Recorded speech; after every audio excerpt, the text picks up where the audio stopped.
from the top floor of Manteo High School. Live from Studio 1A, this is Manteo Today. Good morning. Today is Friday, February 23rd, 2018. I'm Kelsey Sexton. And I'm Kyle Logan with Manteo Today. Would you please stand for the Pledge of Allegiance? I pledge allegiance to the flag of the United States of America and to the republic for which it stands, one nation, under God, indivisible, with liberty and justice for all. And now, a moment of silence.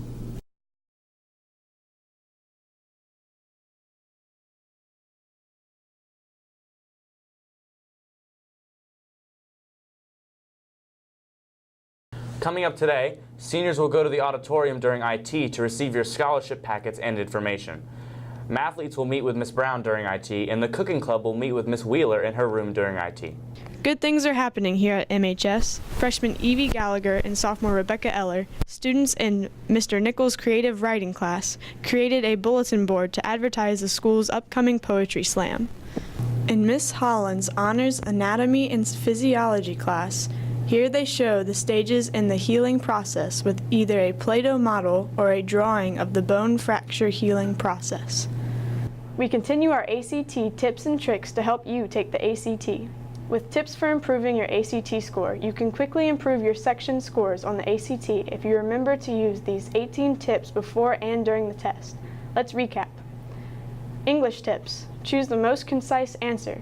Read the whole paragraph first. Be careful with no change answers. Math tips. Pay attention to diagrams, plug in answers and numbers. Reading tips. Start with your strengths and skim passages.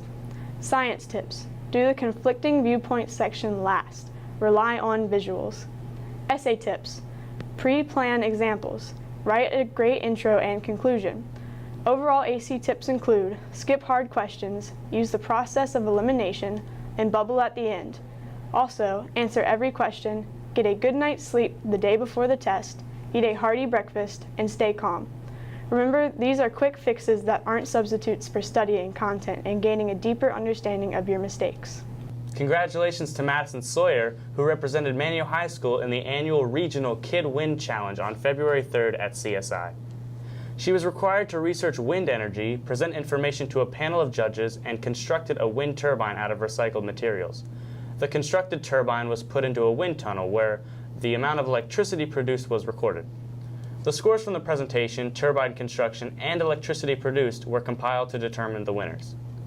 Madison finished second in the region for the high school division as she was the only solo team there. All other teams had 2 or more students. This earned her an invitation to the national competition in Chicago in May.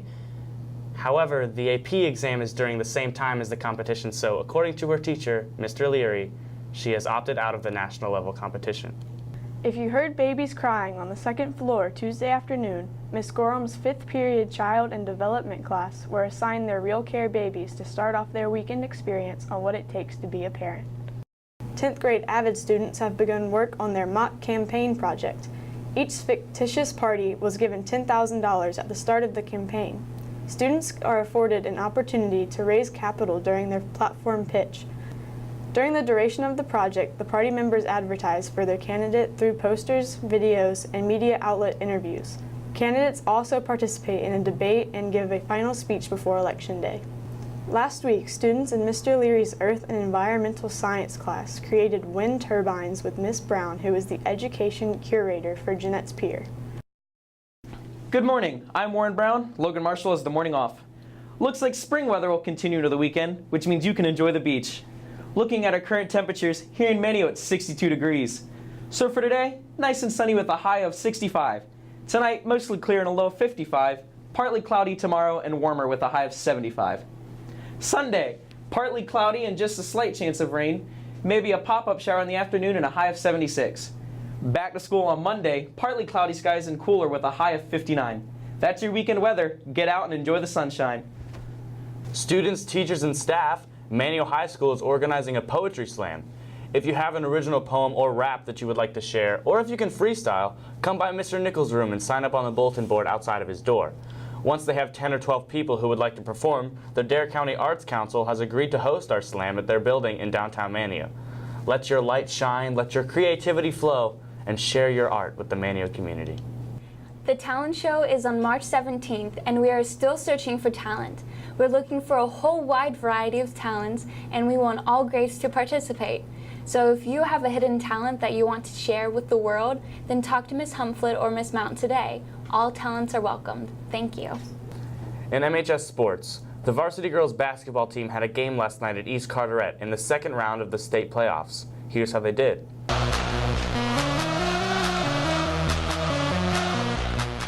Unfortunately, on Saturday, Jonathan Zafra lost in the 1A 195-pound finals by major decision to finish second.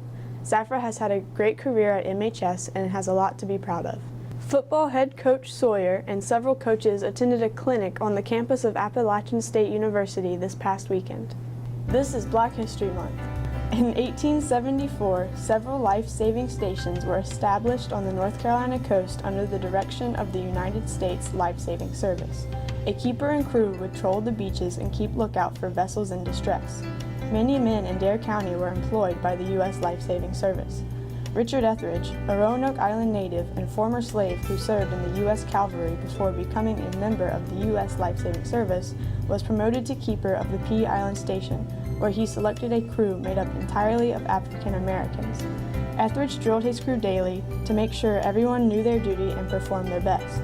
The Pea Island Life-Saving Crew was the only all-black crew in the history of the U.S. Life-Saving Service. They participated in many heroic rescues, including the 1896 rescue of the E.S. Newman. 100 years ago, life-saving medals weren't often handed out to blacks, so the Pea Island crew went unrecognized. But through the efforts of historians, the Pea Island Life-Saving Crew was posthumously awarded the Gold Life-Saving Medal in 1996. On Tuesday, the newly constructed Pea Island Bridge was named the Captain Richard Etheridge Bridge. Even before the Pea Island Life-Saving Station employed an all-black crew, African Americans had a notable presence in the U.S. Life-Saving Service and the U.S. Revenue Cutter Service. Blacks have also had a rich history in the success of those two organizations. In the United States Coast Guard, several black families from Roanoke Island have had a long history of service, with names including Berry, Bowser, Collins, Etheridge, Westcott, Gray, Meekins, and Midget. 3 Coast Guard cutters were named to honor the contributions of local African Americans. The names are the Roanoke Island, the Pea Island, and Richard Etheridge. As we wrap up the week, let's check with Ms. Gale and find out what's cooking. On the menu today, we have 4-cheese pizza, chicken and cheese flatbread, baked potato, berried green beans, and frosty peach cup. Thanks, Miss Gale. That's Manteo Today. I'm Kyle Logan. And I'm Kelsey Sexton. Have a great weekend.